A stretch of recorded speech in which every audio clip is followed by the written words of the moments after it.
tidak bisa dipercaya. Tadi narasumber Bapak Wibawanto sudah menjelaskan ide-ide dasar seperti konflik, kemudian manajemen termination konflik, manajemen konflik, kemudian resolusi konflik dan transformasi konflik.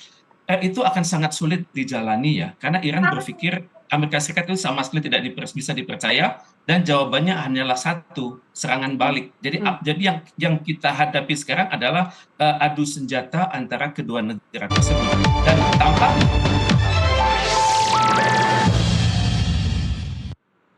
Kita lanjutkan dialog. Saya masih bersama Wakil Ketua Bidang Pertahanan dan Keamanan Ikatan Alumni Lemhanas Strategic Center Wibawanto Nugroho Widodo dan bersama Teuku Reza Syah, dosen hubungan internasional di Presiden University. Pak Reza, saya ke Anda Pak.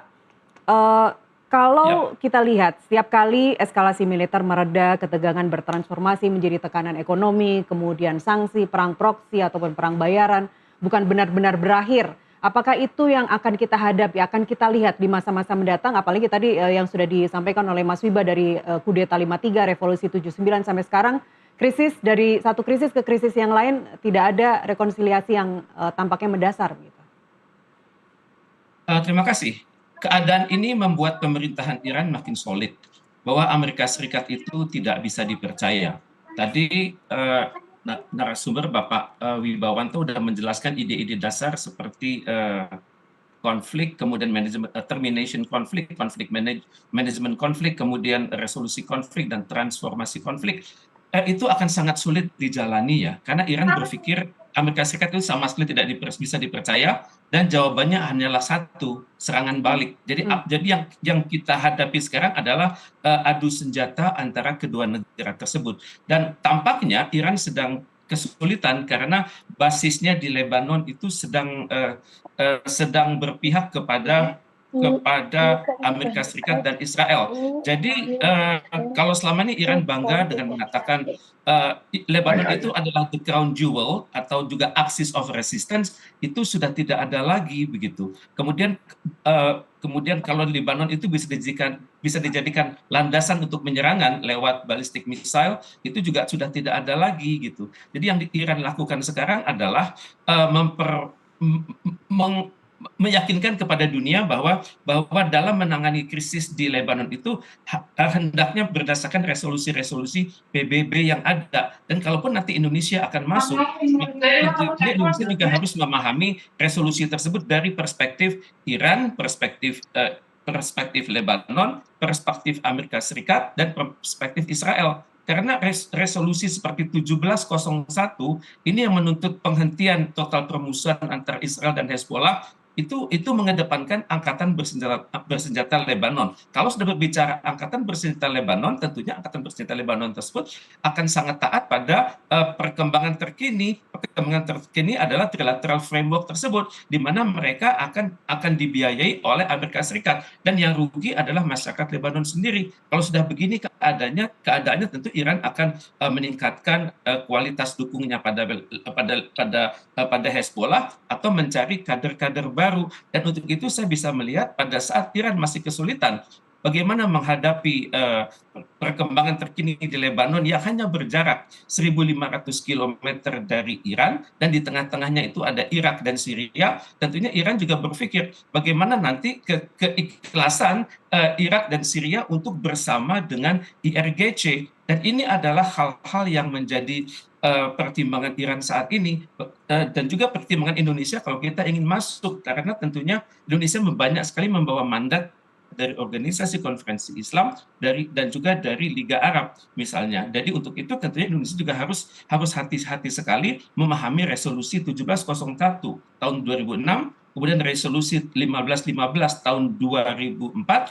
Ini yang dikhawatirkan oleh Iran, yakni menuntut pembubaran dan pelucutan senjata semua milisi Lebanon dan non Lebanon. Kemudian juga resolusi 425 dan resolusi 426 yang mendesak Israel untuk menarik pasukannya dari Lebanon Selatan. Dan ini tentunya resolusi 425, 426 ini akan membuat Indonesia dekat dengan Iran. Kemudian juga perihal UNIFIL yang mandatnya akan berakhir tanggal 31 Desember Tentunya ini akan juga dipertanyakan oleh Amerika Serikat dan Lebanon, oleh Amerika Serikat dan Israel, dan tentunya mereka akan mendesak kepada Lebanon untuk mempercepat mempercepat mundurnya UNIFIL.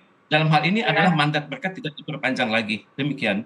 Baik, Pak Reza, apakah krisis yang kita lihat saat ini, apa yang Anda lihat? Apa bedanya dengan krisis Amerika Serikat dan Iran pada periode-periode sebelumnya? Kalau 1953 itu kan sebenarnya Iran memiliki pemimpin yang terpilih secara demokratis, namanya Mossadegh kan, dan Mossadegh ini diturunkan oleh Amerika Serikat dan Inggris, karena Mossadegh ini akan mengatakan bahwa semua bumi, air dan kekayaan di bawahnya itu dikuasai oleh Iran saja begitu. Dan untuk itu Amerika Serikat dan Amerika Serikat dan Inggris mendatangkan seorang raja namanya Syahansyah Muhammad Reza Pahlavi Aryamer, dan untuk itu dia memerintah sampai tahun 1979.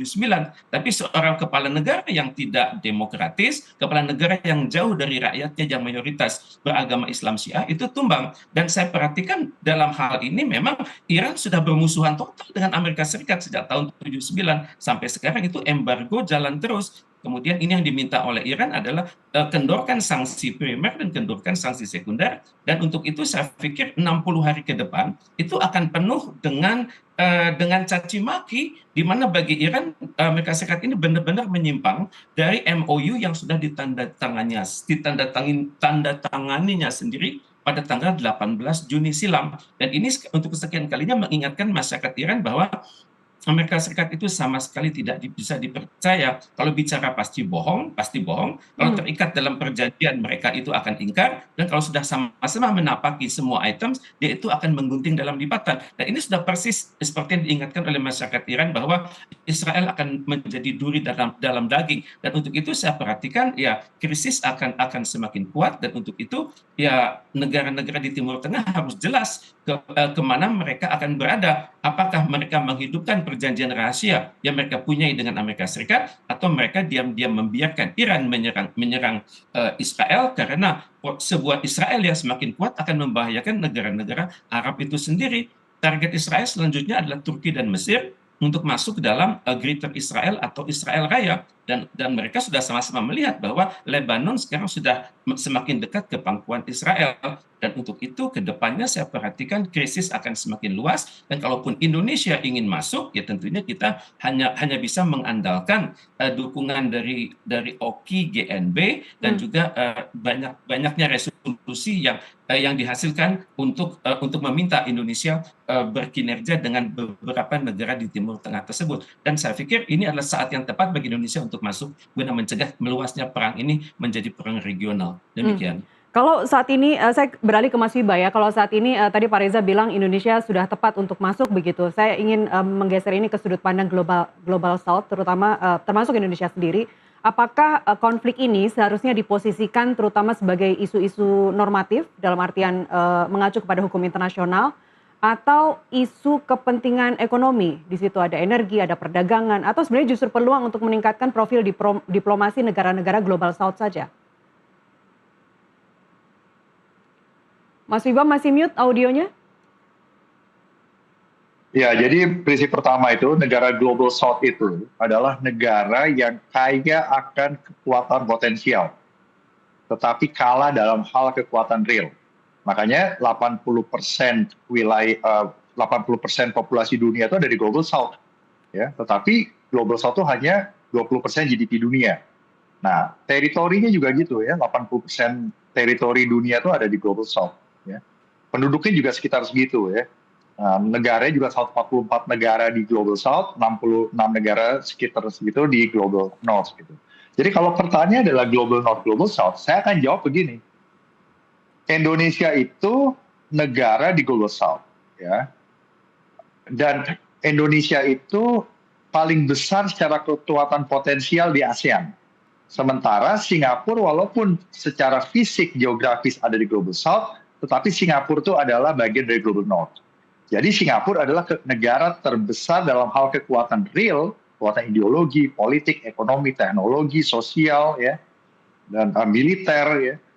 Itu di Global North dia paling kuat, gitu. Ya, di kekuatan real ya. Saya bicara kekuatan real. Nah, berarti kalau ya Indonesia kuat dan bisa memainkan peran diplomasi dengan benar, Singapura juga. Berarti Indonesia dan Singapura bisa memainkan kartu menjadi bridge builder yang baik untuk kasus Timur Tengah ini, ya, melalui ASEAN. Saya mau garis bawahi itu, melalui ASEAN. Apalagi sekarang ASEAN itu grade-nya sudah naik menjadi ASEAN Headquarters. Dan kita juga sudah punya duta besar di ASEAN yang bermarkas di Jakarta. Amerika juga punya duta besar, Uni Eropa juga punya duta besar di ASEAN. Nah, jadi kita harus mainnya lewat ASEAN. Dan yang memegang peran kunci itu harusnya Indonesia dan Singapura, ya. Itu tesis saya, ya.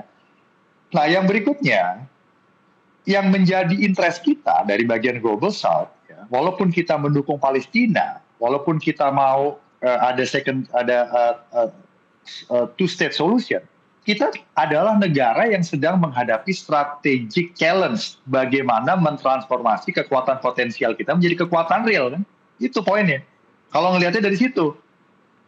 Nah, jadi itulah yang sekarang terjadi di Timur Tengah, di mana ada pergeseran orientasi interest di negara-negara Arab Islam, ya, Arab Sunni Islam, di mana mereka tetap mendukung Palestina untuk berdiri dalam konsep two-state solution, tetapi mereka tidak menjadikan fundamental interest untuk membangun diplomasi dengan Israel. Makanya ada poros Abraham Accord, di mana ada Sudan, ada Maroko, ada Uni Emirat Arab, ada Bahrain yang sudah merestorasi hubungan dengan Israel. Apakah mereka tidak mendukung two-state solution? Mereka mendukung two-state solution. Tapi mereka tidak menjadikan itu batu sandungan untuk merestorasi hubungan dengan Israel. Nah, sekarang saya mau membahas mengenai definisi Greater Israel, ya.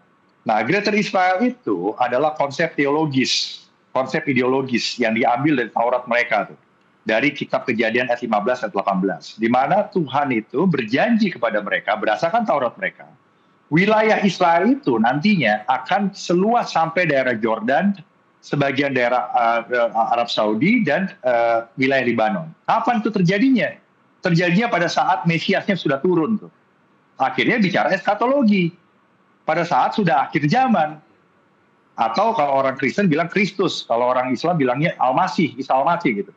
Nah, tapi kan itu bicara eskatologis, konsep teologis, ideologis, sama seperti kalau kita mempunyai aspirasi luas Indonesia harus sebesar ASEAN.